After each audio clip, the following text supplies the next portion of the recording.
Are we live? I think we are live. What's up, my friend? Good morning, if it is morning where you are. Otherwise, how's it going? It's great to see you today. Great to see all your smiling faces in the chat. Welcome to the Write With Me live stream. First things first, tell me if you can see me and hear me okay. It's a little bit low light because the sun hasn't quite risen over the mountains here in Vermont.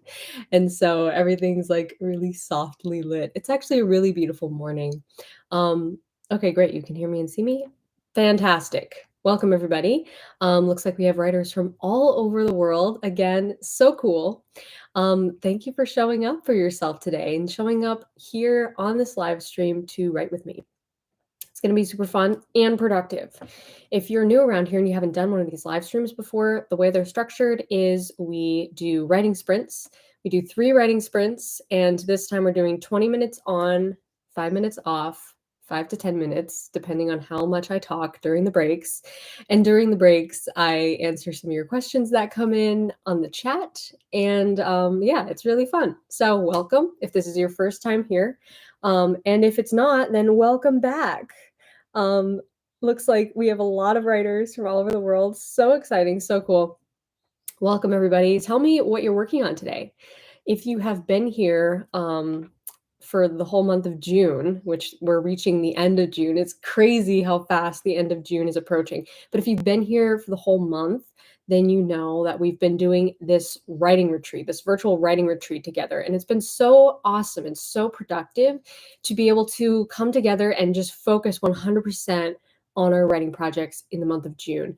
And it's been really great for me as well because I have been able to focus a lot on rewriting this book here and not so distracted with creating content, and that takes a lot of time. So it's been great to be able to just focus 100% on the book.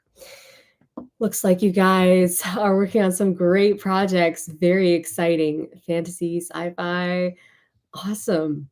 YA fantasy, cool, great. Awesome. That's so awesome that we have so many diverse writers from all over the world writing so many different genres.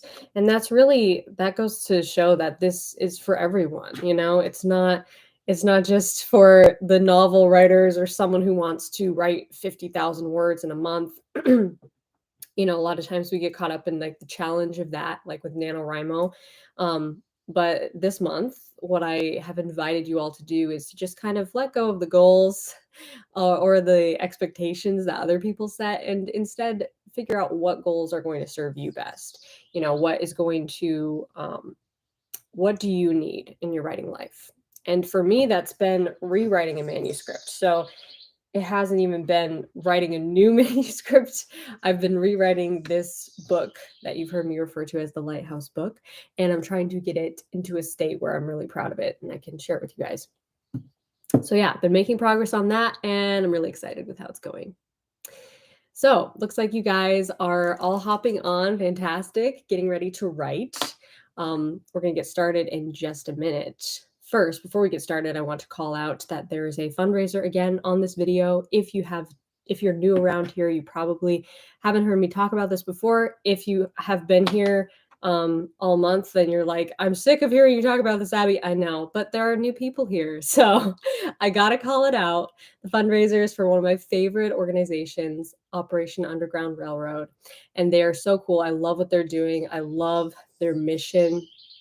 And to learn more about their work, definitely go to ourrescue.org.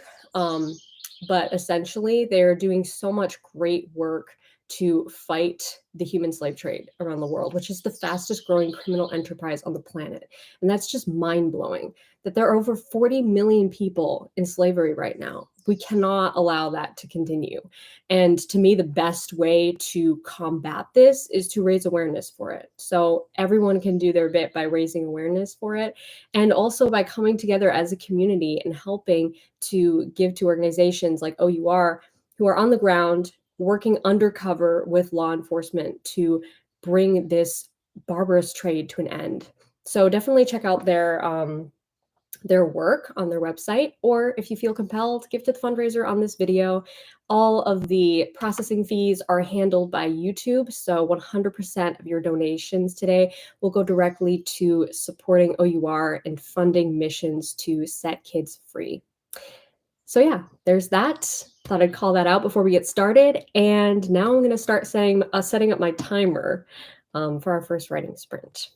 So for me, it's going to be an editing sprint. And I'm going to get the Discord up because I usually try to do them in Discord as well.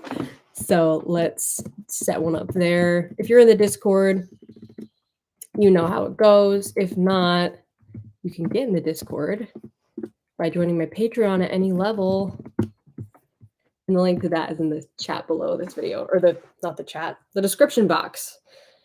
That's what I mean. So I just set one up in the Discord.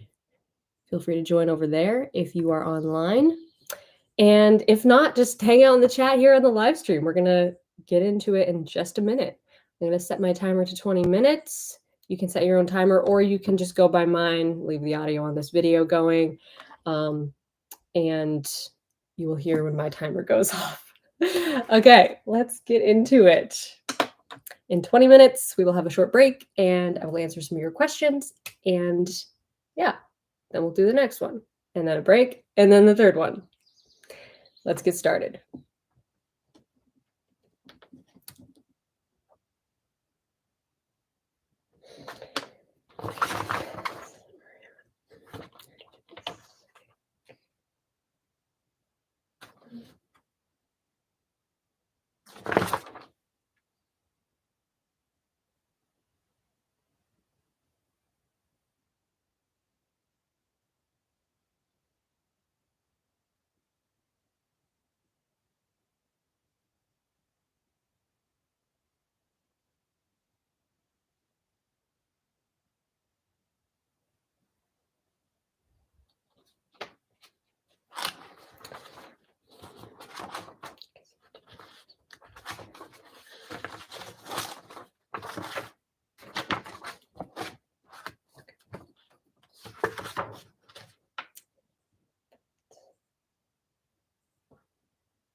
First timer number 1.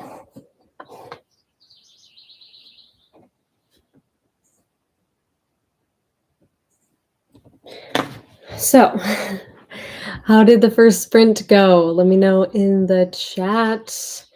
Looks like we're starting to get some sunlight finally. Beautiful morning light coming through the windows. I don't know if you guys can hear the birds singing, but the birds have been so active this year. We have so many wrens and they like serenade me awake every morning. They're so cute. So, tell me how the writing sprint went. I was able to edit like, let's see, 1, 2, 3, 4, just about 5 pages. I got through this revision. So hopefully I can get through more in the next sprint because I have like 50 pages to edit, and then I'm going to reprint. I'm going to add the changes into my manuscript and reprint it because my mom is currently helping me edit on this first round of edits. If you've heard me talk about that before, my mom is a fantastic editor. I'm so lucky to have her helping me.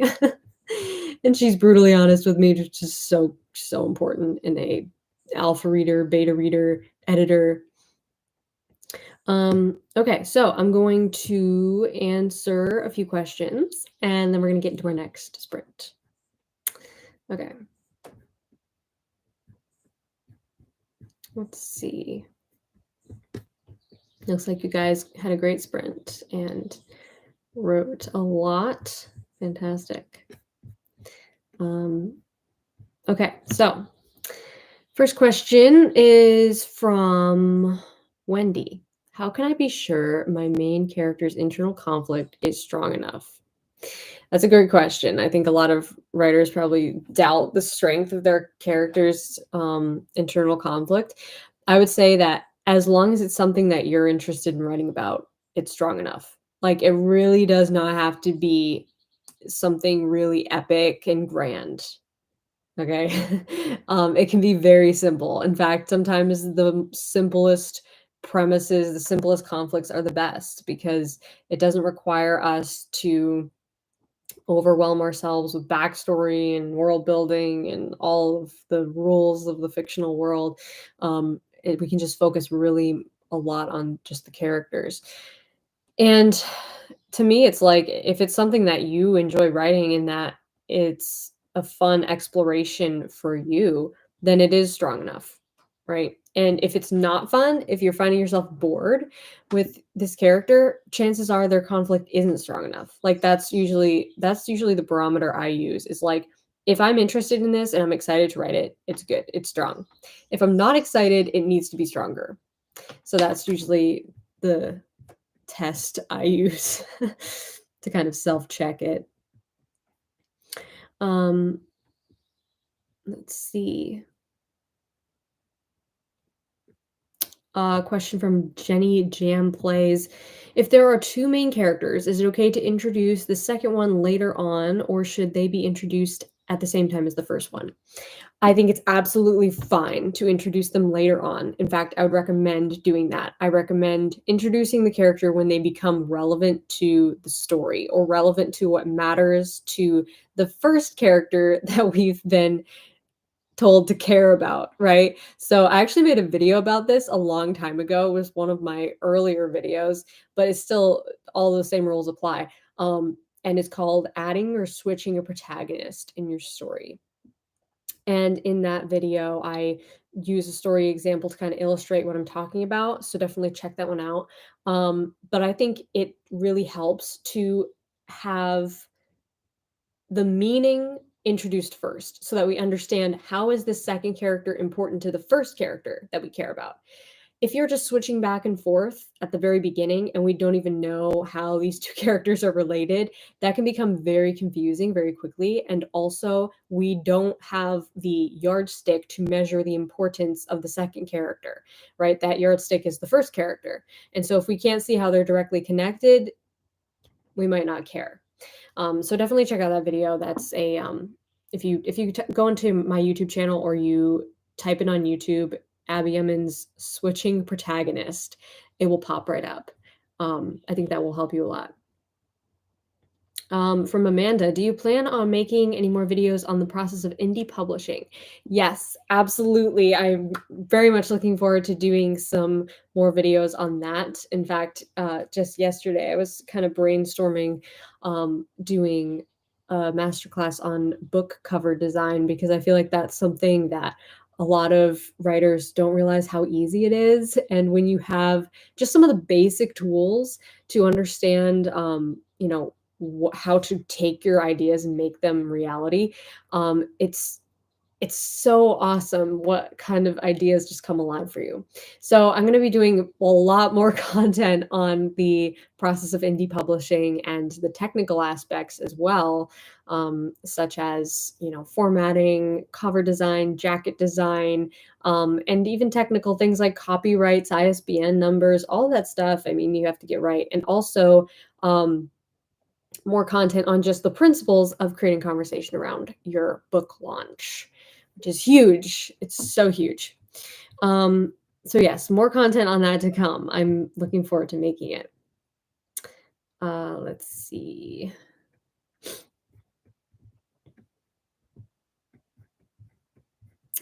I just saw a comment. Okay, here it is from Madeline. Do you plan on publishing anything else? I love reading your writing. Absolutely. I do plan on publishing so many more books, and that's actually what I'm working on right now. This book is a book that I wrote in 2020, mostly. I finished it in 2021.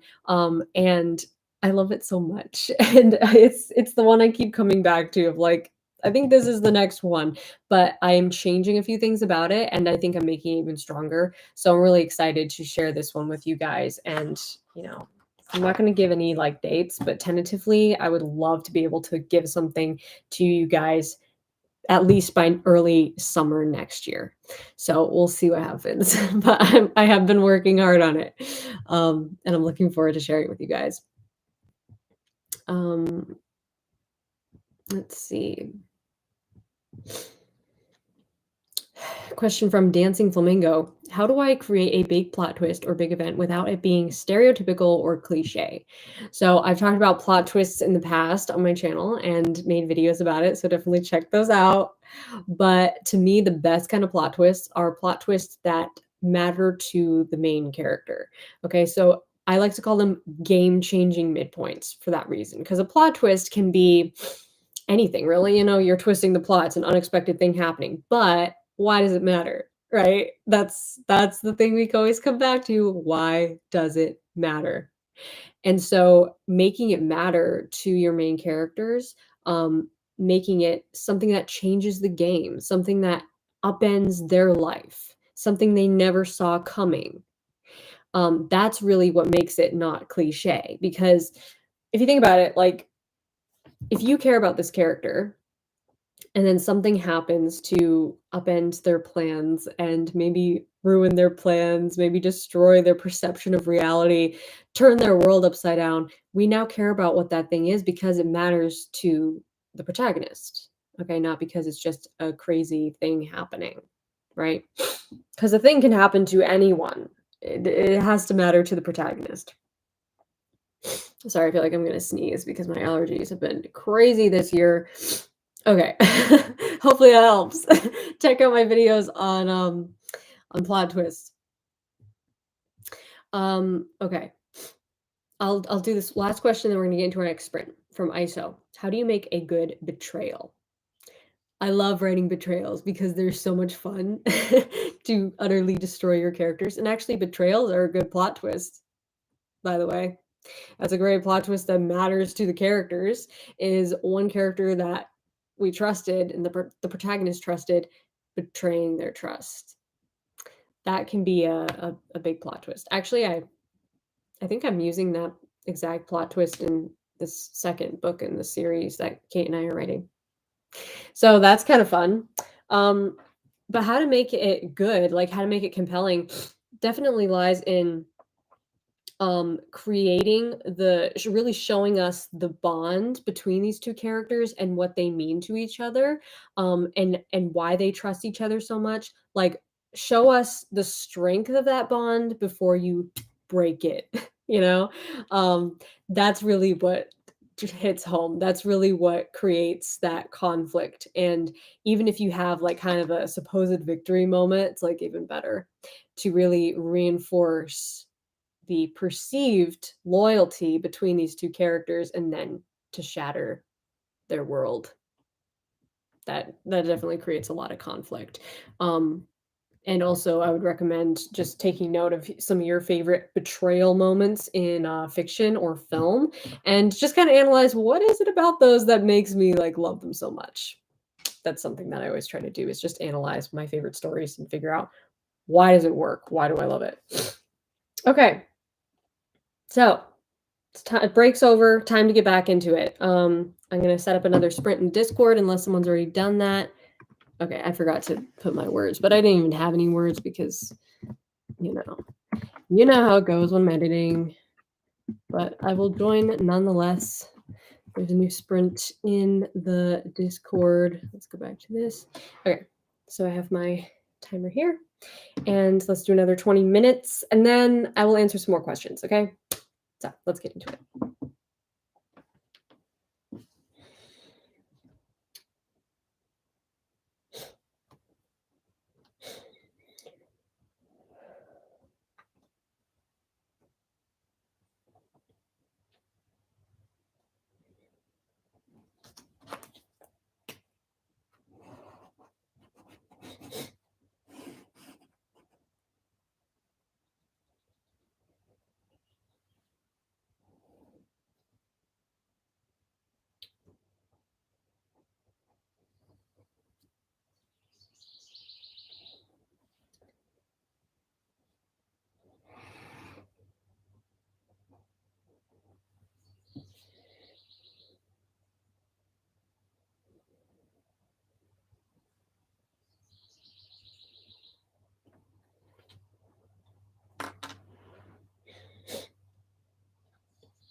That was timer number 2.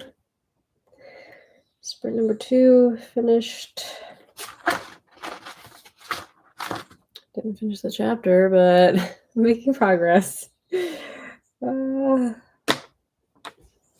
funny how you can just edit something forever, and always find something to improve about it. Don't you love that? So tell me how your second writing sprint went. And if you're joining us just now, I see some new people in the chat.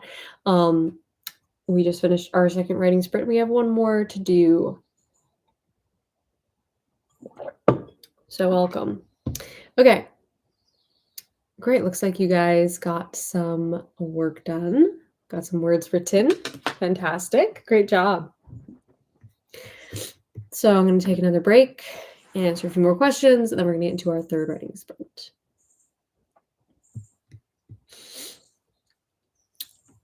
Let's see. Question from Maria. Can you write stories without a certain structure, like not following the hero's journey in 3-act? Yes, absolutely. You totally can. I find the 3-act story structure to be helpful just as like a guideline, but I don't even like follow it to the letter anymore. And a lot of times it's better to not follow a story structure like to the letter because you want to follow your creativity, and trust your creative impulses with where you want to take the story. But I do think that the principles behind it can still be used without the structure itself, if that makes sense. So like the principle that everything that happens to the characters has to matter to them, has to matter to their internal conflict. How are you using the events of the plot to push your character outside their comfort zone and make them go on a journey? Really, that's what it's all about, is bringing your character on a journey and bringing them to a new place at the end of the book or the end of the story, a place where they weren't at the beginning, right? So something has changed, and that's kind of the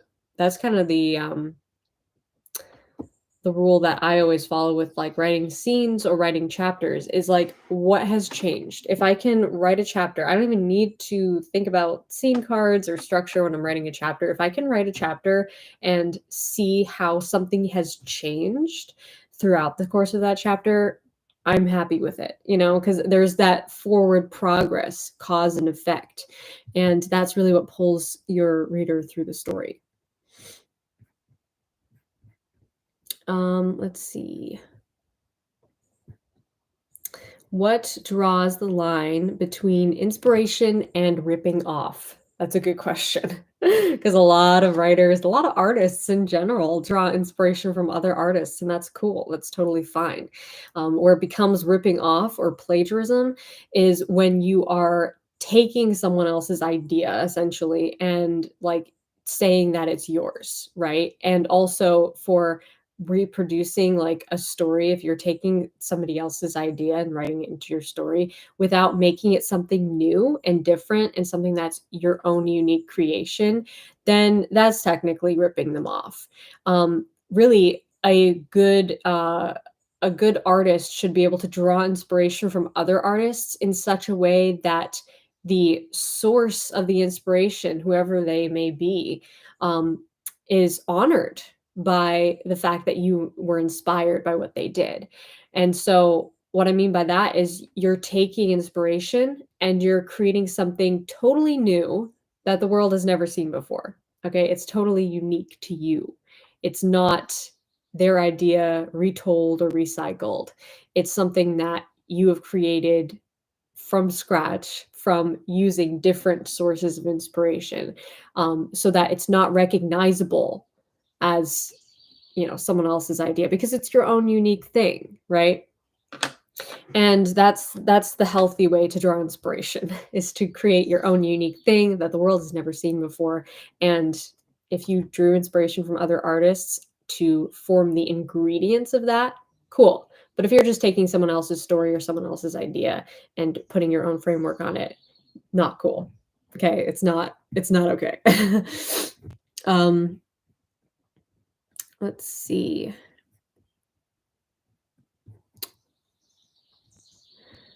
Question from J Core: how to write a morally ambiguous character with a proper silver lining. Kind of like an anti-hero is what it sounds like what you're describing, which I love anti-heroes so much because they usually are more bad than they are good, but they do have the potential for good. And I think that is what makes us love anti-heroes, is that they aren't necessarily the perfect hero, but they have the potential to change. And so to give them a silver lining, you could give them a positive character arc, or you could just give them like a hint of possible change depending on what role your character plays in this story. If they're more of a main character, then maybe consider giving them a positive character arc. Maybe they start out the story morally gray, or they spend most of the story morally gray and eventually do something to kind of redeem themselves a bit. And you can play with what that may be. I also highly recommend checking out my video on morally gray characters, and also just learning from your favorite morally gray characters in fiction or film. Let's see. Where did that go? I just saw one and it flew away. Okay. How do you stay focused for the whole 20 minutes? Well, it helps me a lot to not be on the computer, honestly. Like when I have a written manuscript that I'm editing and there's nothing else to distract me, especially when you guys are like watching me on live stream, I can't like pick up my phone and start scrolling through Pinterest or something. Not that I do that, but I specifically set up myself for success. So if I'm in another room or using my laptop, I'll put my phone in the other room. I won't have my phone near me. Sometimes I even shut off the internet. I make it so that I can't go into the internet. But a lot of times I'm able to just focus by creating these small habits. And the more you do it, you'll find the easier it is to focus. Hi, Rocket. Hi. Yeah, like right now I'm getting distracted by Rocket.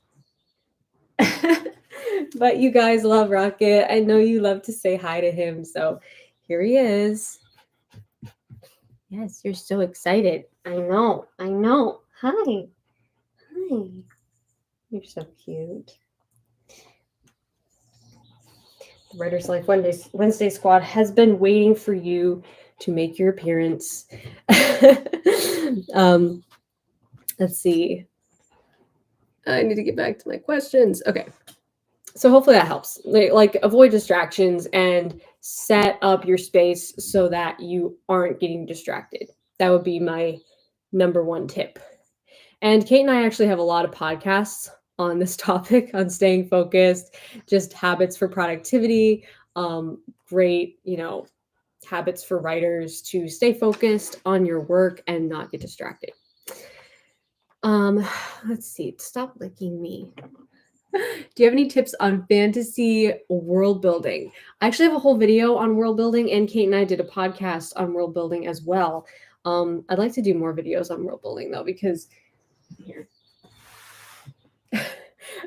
Because it's definitely a big topic, but I feel like the best advice that I could give on world building is to make sure that it matters to your characters. And I know I say that about literally everything, but it's especially important with world building because you don't want to start your book like just explaining the world, right? Info dumping, exposition. Here's how the magic works. No one cares. We care about the characters. And so to me, the best world building that I've seen in books and also in films, but it's easier to show world building with a visual medium like film, is to show like who the characters are right away, what matters to them, and then start small with like what's the very first thing about the world that matters to the characters or that directly impacts them. And now can we start like trickling out details, just the ones that you need to know. Okay. So that's very important. And I've talked about this more in other videos, so definitely check those out. I know everyone thinks Rocket's so cute. He is so cute. What kind of dog is he? He is a Maltese Bichon Frise mix. So he's a Maltese, I think is the mix name. He's a cutie. Okay, I'm gonna answer one more question, then we're gonna get into our third writing sprint. Let's see. Okay, wait a second. I saw one. What are your tips on writing filler scenes in chapters? Good question, because I recommend avoiding them completely. Like, if it's a filler thing and it essentially doesn't matter, don't write it. Don't write it. Find a way to make every single scene matter to your characters and matter to your story, because that is what is going to just make your reader care more, right? Like, if whenever I hit something that's like filler or just doesn't matter, I'm like, "Ugh, I wanna skip this. When is something gonna happen?" You know? So I'd highly recommend just avoiding any filler. Like, if you need time to go by, just skip to when something's gonna happen. I know that sounds like very, I don't know, sounds kinda harsh, like, don't write anything that we don't care about, but don't write anything we don't care about. I mean, would you find it interesting or exciting to read? If not, don't write it. That's that's my advice. Okay. Okay, so let's get into our next writing sprint. I've already been talking for over 10 minutes and I got distracted by Rocket. So I'm going to put a sprint in the Discord. Let's see. Unless someone else is doing it, it looks like someone else might be adding one.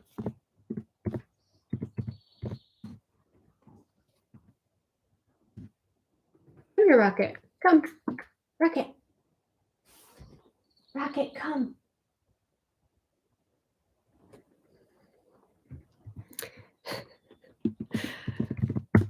He's so fidgety.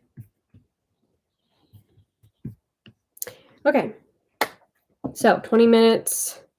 It's 11:11. Yay! I see 11:11 so much, and I believe in coincidences. So 20 minutes. Let's get into it. Lay down. Get in your bed. Come on. Relax, honey. Relax. We have one more writing sprint to do.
Assignment number 3. Sprint number 3 is finished. And I didn't get as much editing done as I wanted to, but I did some. I did at least like, let's see, 135 to 151. 25 pages. So pretty good. About halfway through what I am trying to do here. Trying to get through my last 50 pages so that I can, not that they're the last 50 pages of Act 1. Yeah, so more to do, but it was a good session. Hopefully you guys had a good session as well. Looks like you guys got a lot of writing done. Fantastic. I can't really update my word count in Discord because just been editing, but I edited about 25 pages, so I'm happy with that. Or maybe it was more like 20 pages. Either way, it was a productive session. Looks like you guys had a productive session as well. I'm so glad that you all could join me today for this writing session. And there's going to be one more in this month of June. We are wrapping things up next week. I decided that because the last day of June is Thursday, that will be our final writing sprint. Not Wednesday, but Thursday, because that will be like the last day of June, last hurrah for the writing retreat. And I'm really hoping, I'm not going to probably be done with my project by then, but I will be pretty close. So lots more editing to do this week, and I'm looking forward to it. It's going to be good. I'm really happy with how this book is turning out, and I can't wait to share it with you guys. So hopefully you all had a wonderful writing session here today. And hopefully you will join me for the last writing session. That's going to be on Thursday, next Thursday. It'll probably be more like an afternoon thing, maybe like 1 o'clock. But I'll let you guys know. Keep an eye out because the watch page will go up on Wednesday. I'll be sending out emails to remind you guys. So if you're not in my email circle, get in there. You can find that on any of my videos, probably not this one, but any of the other ones in the description box below. Also subscribe so you can get notified when I go live next time. We're going to have like a final ending party for the last writing session together. So yeah. Thank you all so much for joining me today, and I will see you again. I will see you in the Discord if you're in the Discord. If you're not, you can join that by joining my Patreon at any level. Link is in the description box below this video. I hope you have a wonderful rest of your day, my friends, and until next time, rock on.